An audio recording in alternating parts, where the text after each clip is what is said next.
You're listening on the Dobson Trail, above Riverview, New Brunswick. Everything you hear around my voice was recorded there, under the trees, in one long, unbroken take. The footsteps are mine. Nothing looped, nothing borrowed. Just the trail, as the evening actually passed. There is nothing you need to do now. I'll do the walking for both of us. Come along, drifters.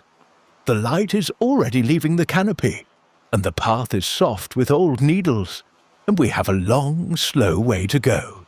You just lie where you are. Before we settle in, a small favour or two, the only ones I'll ever ask.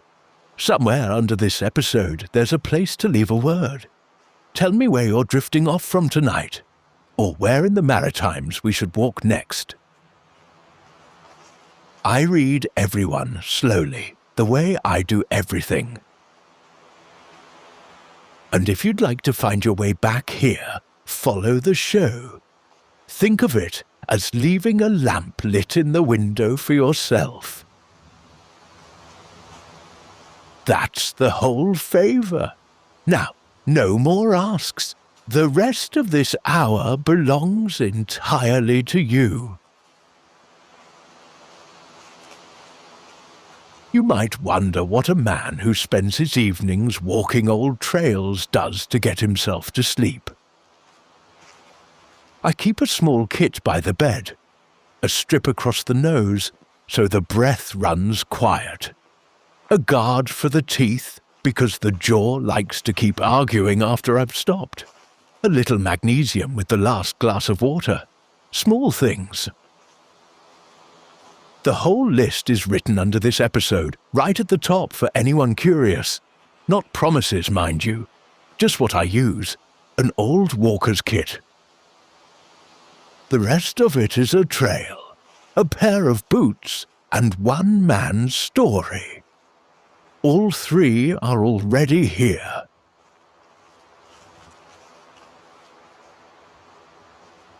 Now let the bed take your weight, all of it. You've carried yourself all day, and that job is over. Let your hands fall open wherever they are. Let your legs be done. They aren't needed tonight. Mine will do the walking. And if my voice becomes just another sound out here, one more thing moving in the dark trees, that's the idea, working. You don't owe these words your attention. They know the way on their own.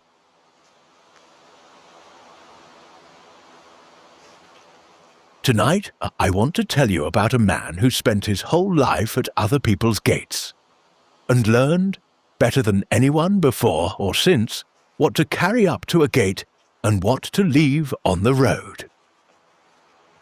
His name was Epictetus. He was born a slave, and he died the freest man in the Roman world, and everyone in this story has been at rest for centuries now. Nothing can go wrong anymore. Nothing is waiting for any of them. They keep their stories only so that we can borrow them on nights like this one.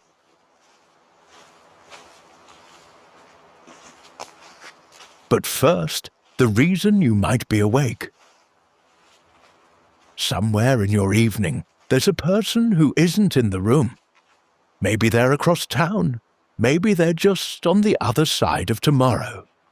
And you are talking to them anyway. You've given them a face.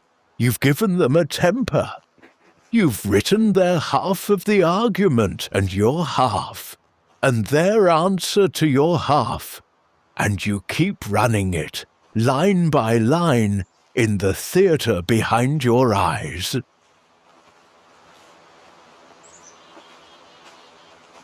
Here is the strange part. The person keeping you awake is not the real one.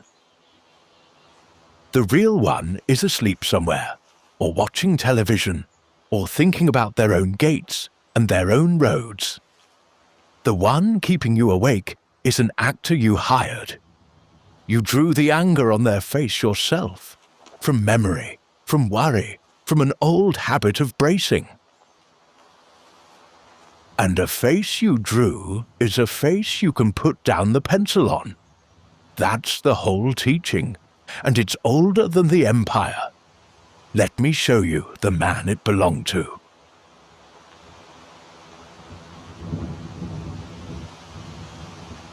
He was born around the year 50, in a town called Hierapolis, in the hills of what is now Turkey, a town of warm white water. Hot springs ran down the terraces below it, and the stone they touched turned pale as snow, so the whole hillside shone. He was born a slave, and his name tells you everything about how the world saw him. Epictetus. It isn't really a name at all. It's a word. It means acquired, property, a thing obtained. That is what the ledger called him. Keep the ledger in mind. It is going to be wrong.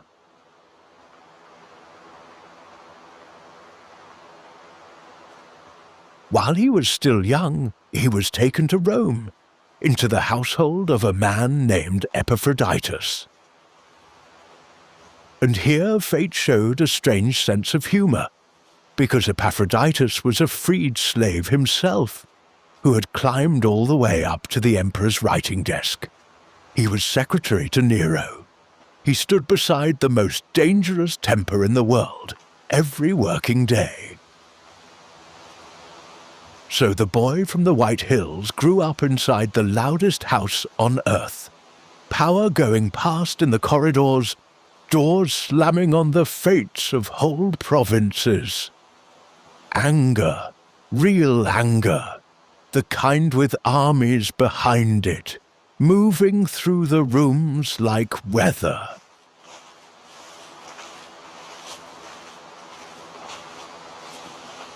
Think about what a boy owns in a house like that. Not his time, not his work, not his tomorrow, not even his own name, which was just a word for having been bought. Everything a person could point to and call mine had already been crossed off his list before he could walk. Everything except one thing. Nobody in all of Rome could reach the small, quiet room where he decided what to make of it all. His view of things, the angle he took. They owned the whole house, and they could not get into that one room. He noticed that young. It became his life's work.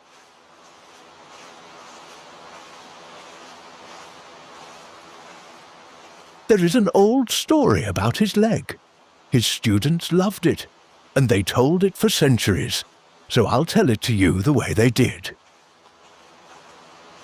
His master, in some fit of cruelty, took hold of the boy's leg and began to twist it.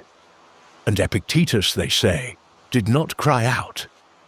He watched, almost like a man watching weather, and said in a level voice, "If you keep on, you will break it." The master kept on. The leg broke. And Epictetus looked at him and said, "Did I not tell you that you would break it?"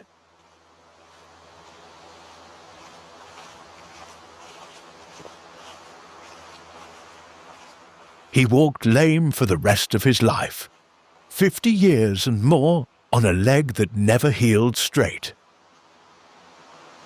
Now, whether it happened exactly that way, nobody can promise you across so many centuries. Some said later it was only illness. But notice what the story is really about, because his students chose to keep this one. The pain reached him. Of course it did.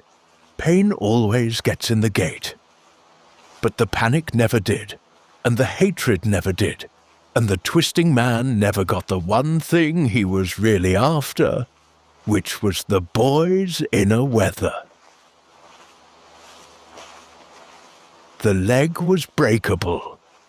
The view was not.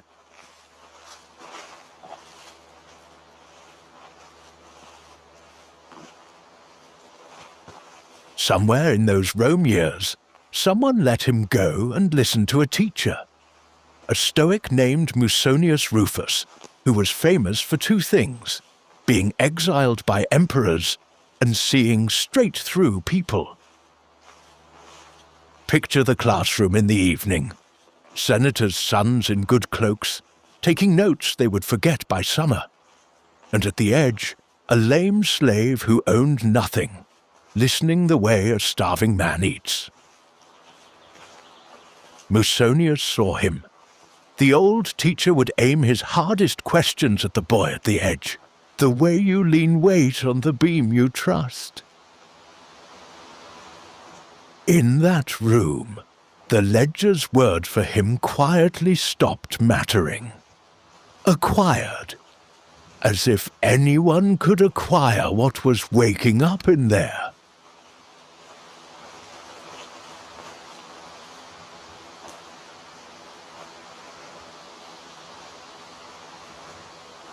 Then Nero fell, and the loud house went quiet. And somewhere in the shuffle of those years, Epictetus was freed. A freedman with a bad leg and no money, in a city of 1 million people. He did the only thing he had ever really owned. He became a teacher. He kept nothing. A pallet to sleep on, a rough cloak, and a lamp. For a while, the story goes, the lamp was iron, and a thief slipped in one night and stole it, because even a poor philosopher's room has one shining thing. Epictetus bought a clay one, and said the thief had paid more for the iron lamp than it was worth, because it cost him his honesty.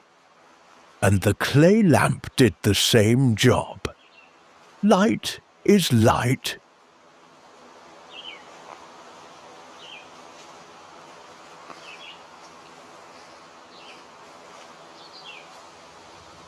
He never wrote a word, by the way. Not one book. Everything we have of him exists because a student named Arian sat in the back of his classes with a stylus and could not bear to let the sentences die in the air. So the freest voice in Rome comes down to us in someone else's handwriting. He was never trying to be remembered. He was trying to be useful by Thursday. That is the kind of teacher he was. And that is why, when the knock came, it found him already packed.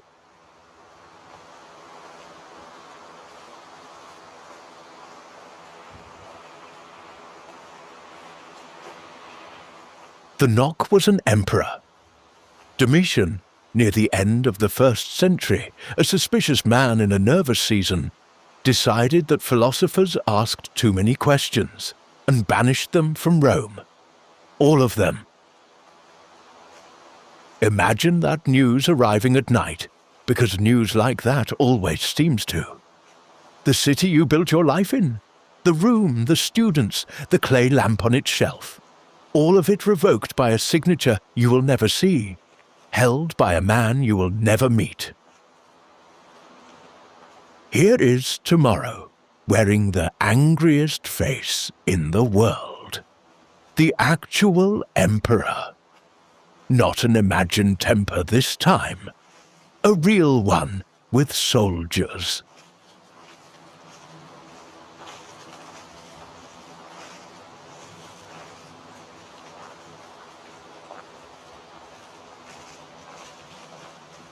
So watch what he does with it, because this is the teaching walking on its own 2 feet, one of them lame.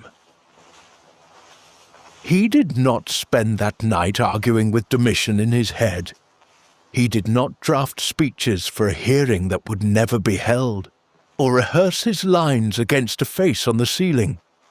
By his own accounting, the exile was never his. It sat entirely in another man's hands, like rain sits in the skies. What was his? His feet such as they were, the road out, the teaching which weighed nothing and could not be confiscated. He packed the lamp. He left the city. They say he never once wrote bitterly about it. There was nothing to be bitter at. Weather is not an insult.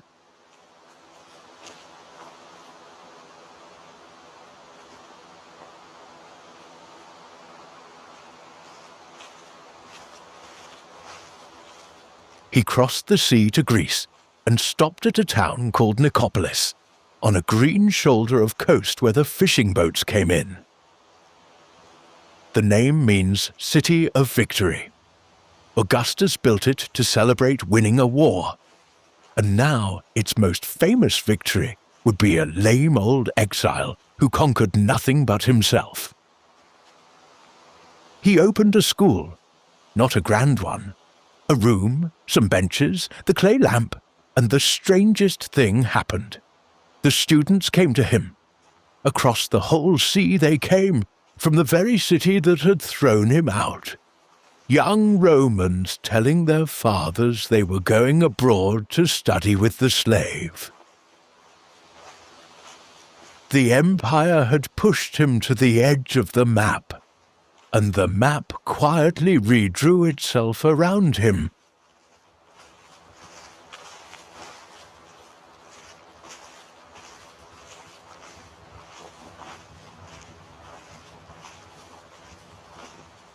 Evenings in that school were the best hours.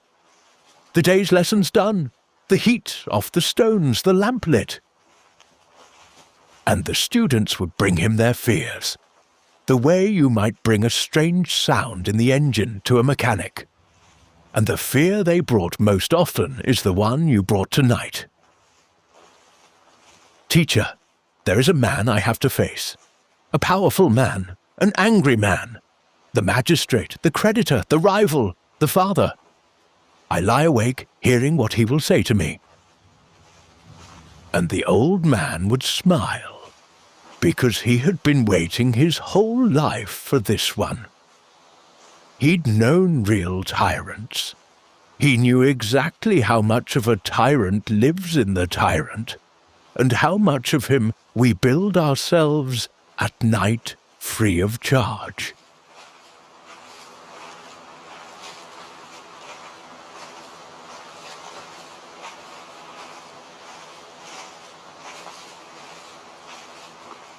He would act it out for them, both parts, the tyrant and the man at his mercy, who somehow is not at his mercy at all. I will chain you, says the tyrant. And Epictetus answers in the voice of the free man, my leg you will chain, my will not even Zeus himself can overpower. I will throw you in prison. My poor body you will throw there, he says. I will banish you. And this from the man teaching in exile, in the room exile built. Did anyone ever say to you that these things could not happen? I only said they were not mine to carry. My concerns travel light. They fit inside my own skin.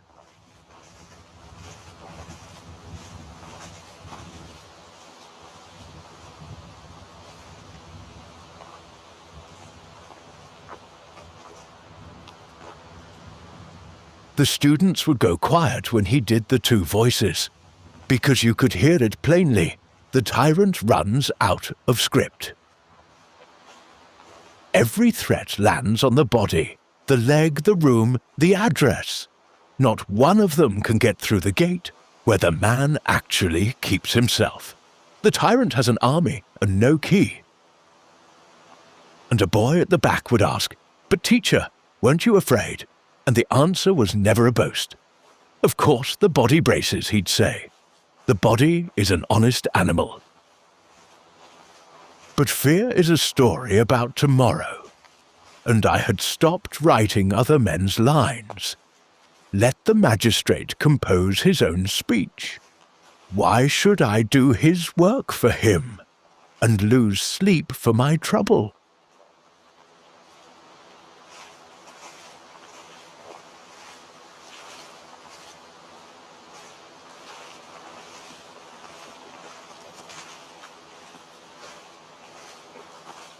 On one of those lamplit evenings, he said the sentence that his student wrote down and carried out of the room. The sentence that has crossed 19 centuries to find you tonight. Men are disturbed not by things, but by the views they take of things. Not the man, the view of the man, not tomorrow. The face you drew on tomorrow. He wasn't saying the world is soft. He of all people knew better. He was saying the disturbance is manufactured locally. It is made in the small, quiet room. The one room that was always yours. Which means the one room where you can also stop making it.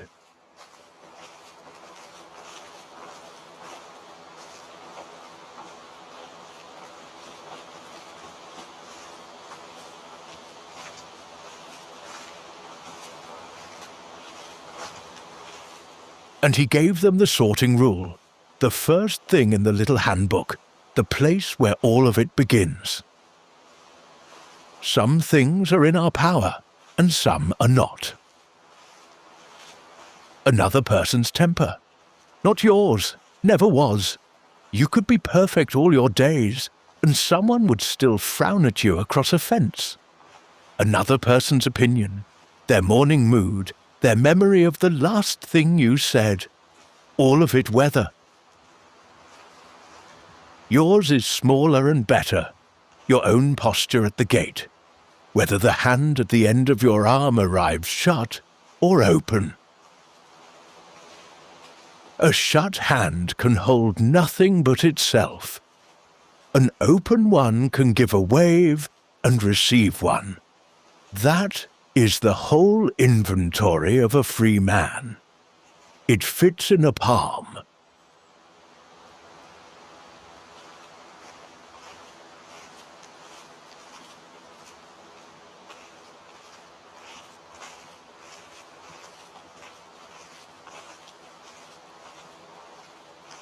He grew old in Nicopolis, teaching by that clay lamp. And when he died, an admirer paid a small fortune for the lamp, hoping, I suppose, that some of the light was still in it. It wasn't in the lamp, friend. It was never in the lamp. It was in the view, and views are not sold at auction. They are only ever practiced, by one person at a time, at one gate at a time. Which brings me back to this trail, and down off these old hills, and much closer to home. Because I have to be honest with you, drifters. I carried his teaching around for years like a coin in my pocket. And then, one afternoon this summer, at a creek near home, I finally had to spend it.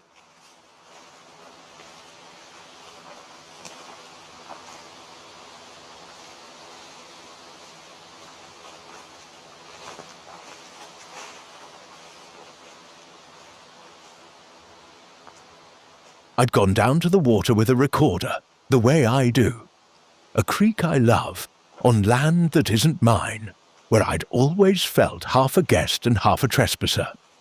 The way you do on old handshake permissions. I got my sound. The water was good that day, and as I was walking out, I saw the landowner's truck coming down the road. And I want you to notice how fast the theatre lit up. Before that truck had covered 100 yards, I had written the whole play. The stopped window, the hard questions, the voice telling me I wasn't welcome anymore, that the creek was finished for me. I had him angry before I could even see his face. I had given a man I'd barely met a temper, and a script, and a grudge, all my own manufacture.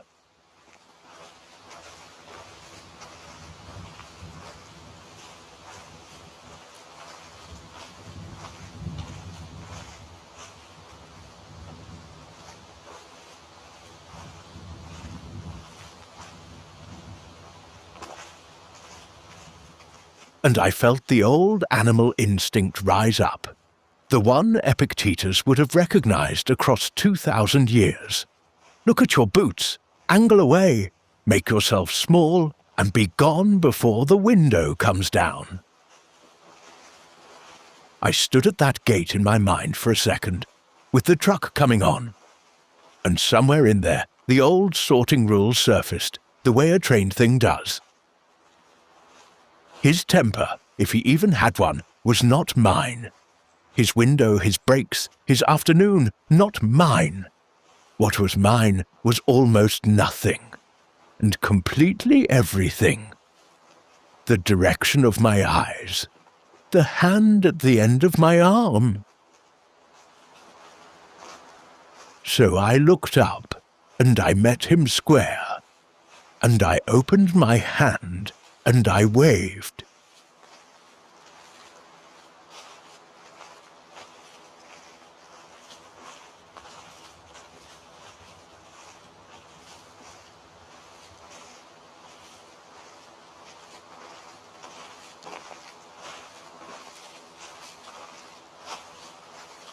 The truck slowed. The window came down. And out of it came one of the finest conversations I've had all year. He talked about the creek the way you talk about an old friend. Its history, its moods, who'd fished it, how the banks had moved over the decades. We stood there a long while, 2 men and a piece of water. And as he was leaving, he said, "And I'm giving it to you nearly word for word, don't ever feel bad about going down to that creek." And then, like a gift on top of a gift, he said it was pretty nice for swimming. The angry man I had built so carefully never existed. I'd been arguing with a ghost of my own manufacture, and meanwhile, the real man had been driving toward me all along, carrying a welcome.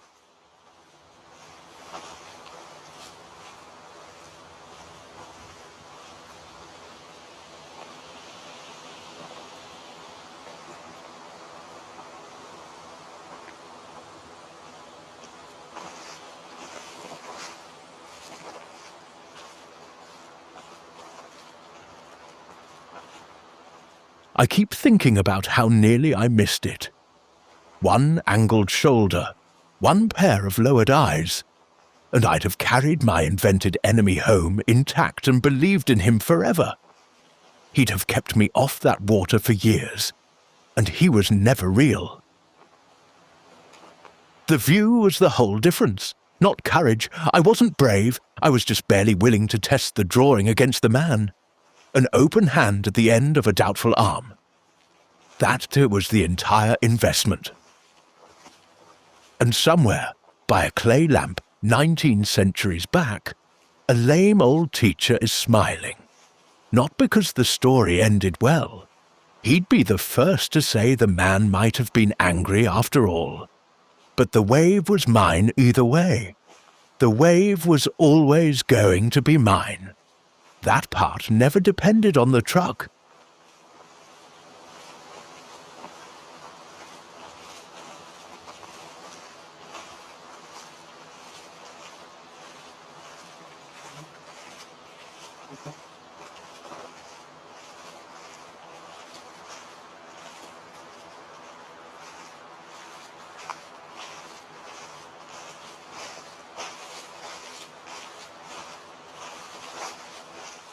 So now, at last the day is done with both of us, and we can begin shutting it down properly. Think of your day as a house at nightfall. Every room you walked through today still has its light burning. The kitchen of small chores, the long hallway of driving, the office, the phone, the news. And upstairs, the brightest room in the house, the theatre. The one where the argument plays, the one where that face you drew is still lit up on the far wall, mouthing its lines. A house can't sleep with every window blazing, so we're going to go through it together, the way a patient person does last thing, and put out the lights, one by one. No hurry at all.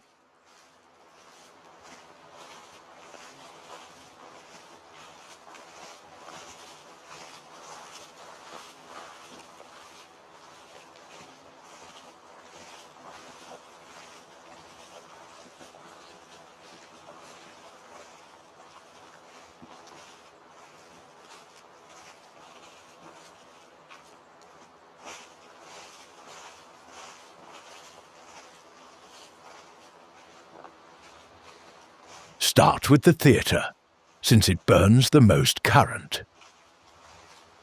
Walk in one final time. There's the stage. There's the face on the wall, still wearing the temper you issued it this morning. Look at it the way I looked at that truck. It is a drawing. You hold the pencil, which means you hold the switch. You don't have to win the argument. You don't even have to end it. Arguments with ghosts have no endings, only intermissions. You just have to stop paying for the lighting. Reach for the switch, and doubt. The face goes dark mid-sentence. It keeps talking for a moment, out of habit, in the black. Then even the habit lies down.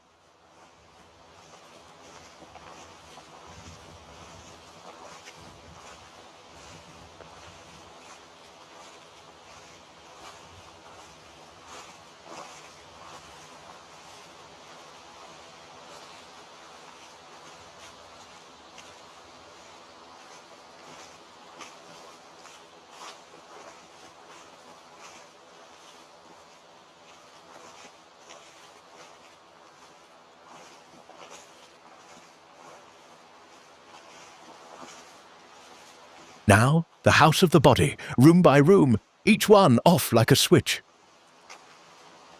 The eyes first. They've done the watching all day. The road, the screens, the faces. Let them go out. Not shut tight, just unlit.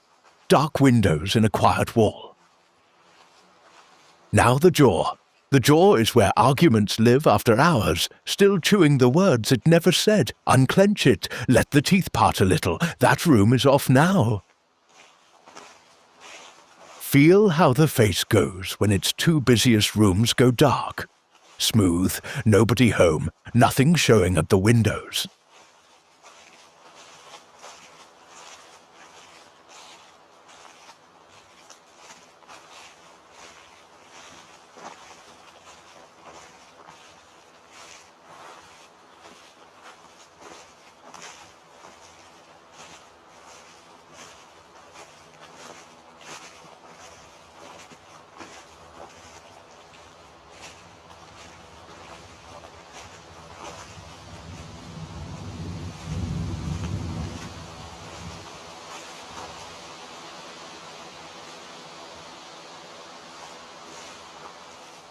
The shoulders next.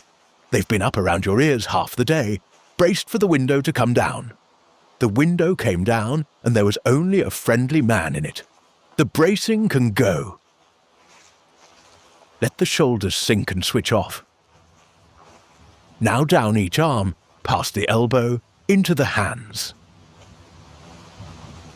The hands last of all in this wing, because we owe them something tonight. Let them fall open, palms loose, fingers soft. The open hand, one more time. It has no duties left. The wave is given, off.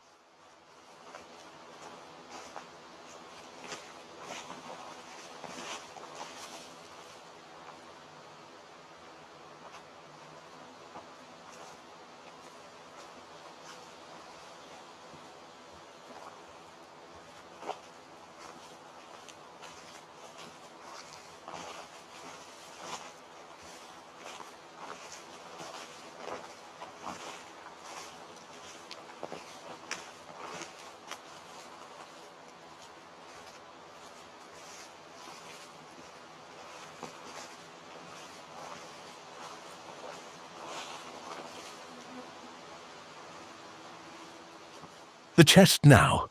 All evening it's been running the theatre's power, quick and shallow, feeding the lit rooms. But the rooms are going out, and the chest can feel it. Less to power, less to feed. Let the breastbone get heavy. Let the breath slow on its own, no managing, off. The belly too. Soft now. Whatever it was guarding has gone home for the night. Off. Feel the whole middle of the house go dim and warm, the way rooms are just after the light leaves them.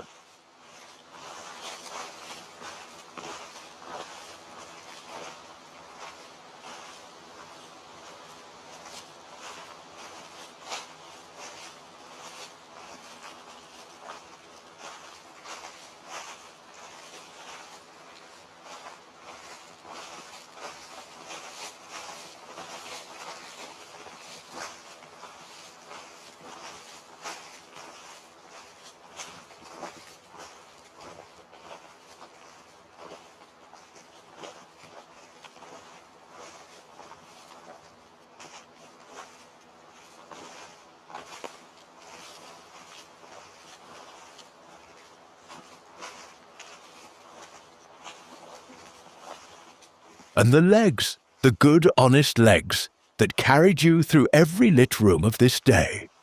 They're finished. Down each thigh, off, past the knees, off. The feet at the very end of the hall, the 2 small rooms furthest from the lamp. They walked out to the gate and back today, whatever your gate was. Let them go out last in this wing, and let them be heavy as river stones. Off. There. The whole long house of you, dark and settled. Only one light left burning anywhere. We'll come to it.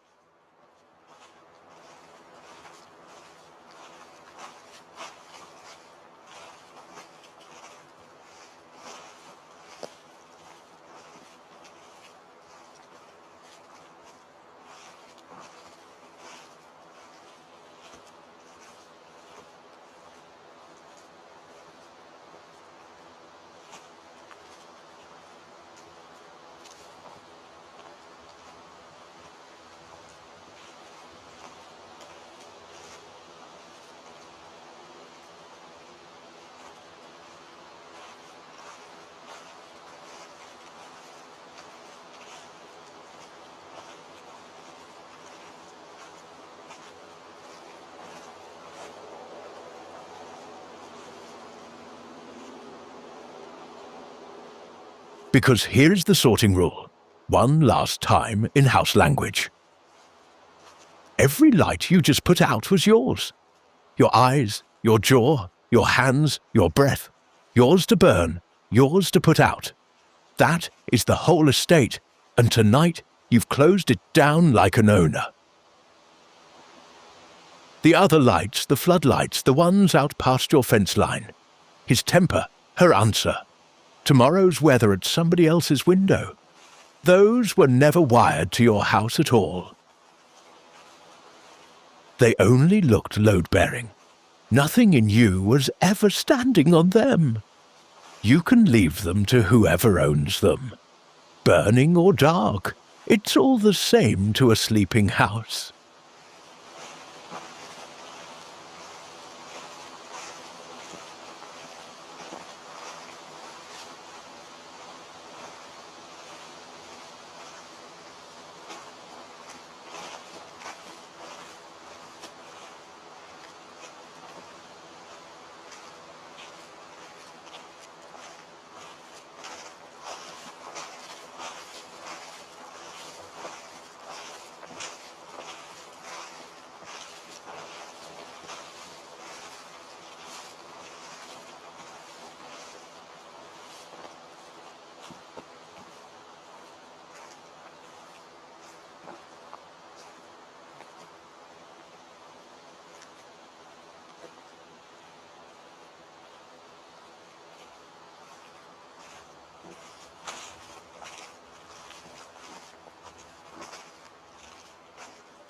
And listen, the woods are doing the same work all around my footsteps.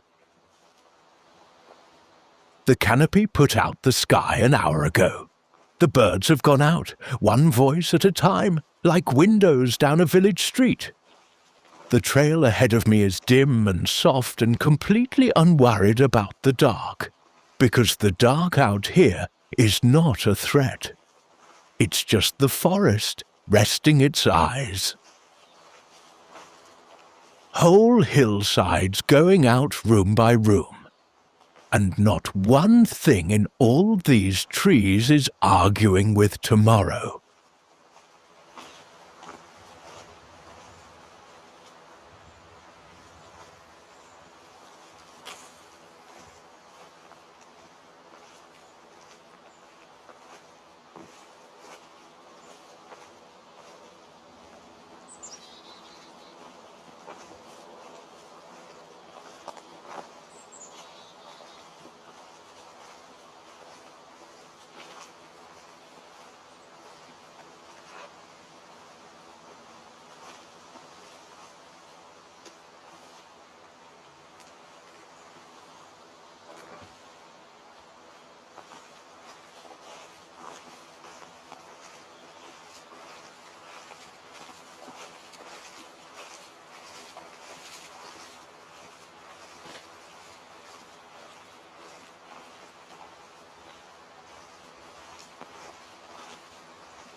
One lamp left. The small one. Yours. It doesn't light the theatre, or the fence line, or anyone's face on any wall. It just marks where you are. The small, quiet room no one else was ever able to enter. The room the boy found in the loud house in Rome. The room I stood in for 1 second on a dirt road this summer, deciding where to put my eyes. Turn it low, not out, low. And now the breathing, after the last light. In, slow, like a door opening onto a dark and friendly hall. And out, slower, like the door swinging shut on its own weight. Nothing left burning that isn't yours. Nothing left talking that is real.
One light,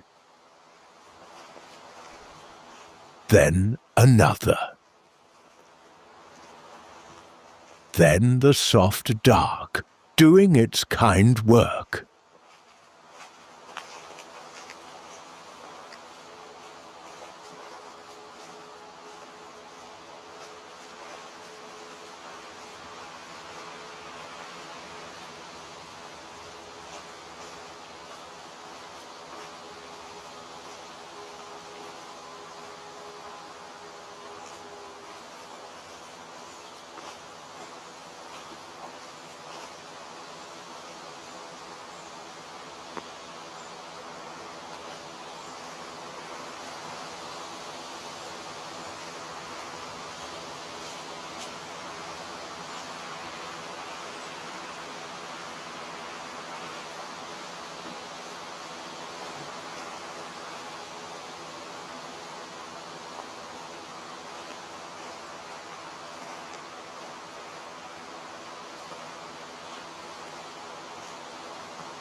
Keep your one lamp.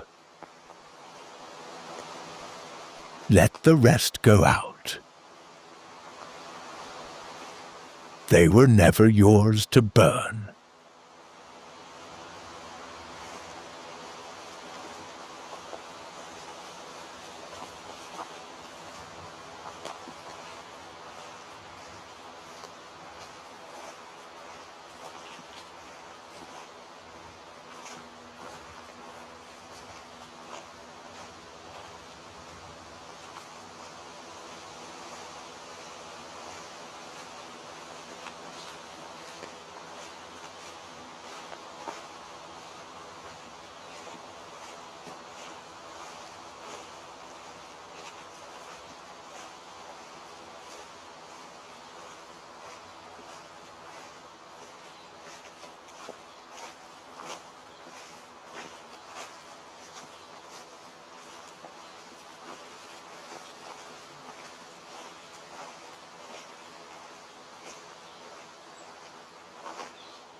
One light,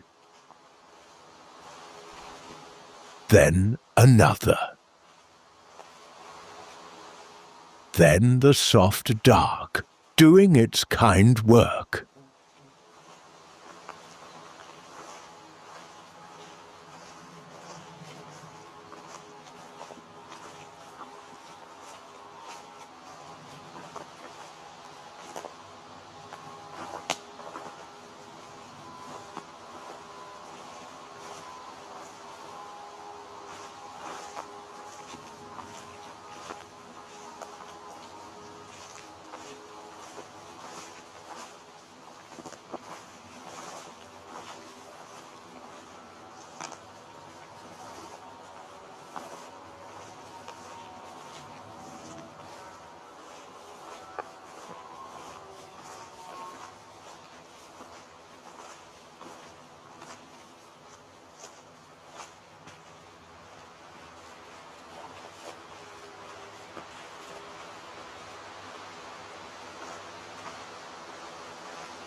Keep your one lamp. Let the rest go out. They were never yours to burn.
You don't need to follow these words anymore.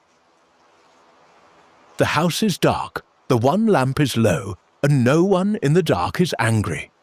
That was only ever a drawing, and the pencil is down. The trail knows the way out of the woods. So do you. Good night, drifters.